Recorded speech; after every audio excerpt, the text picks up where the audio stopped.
मौत की फैसला आसमान में होती है, जमीन में नहीं है। जमीने मृत्युर फैसला হয় না।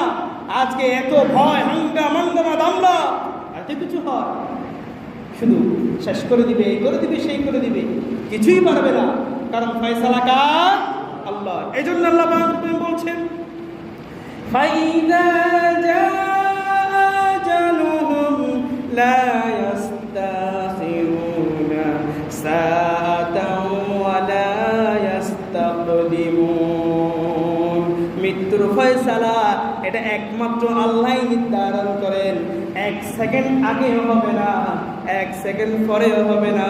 যখন আল্লাহ নির্ধারণ করে রেখেছেন তোমার মৌত, তখনই মৃত্যু হয়ে যাবে। মৃত্যুর ফয়সালা করে দেন কে? আল্লাহ। আসুন পৃথিবীর জমিনে, এজন্য আজকে যখন আমরা ইবাদত করতে যাই, আমাদের সব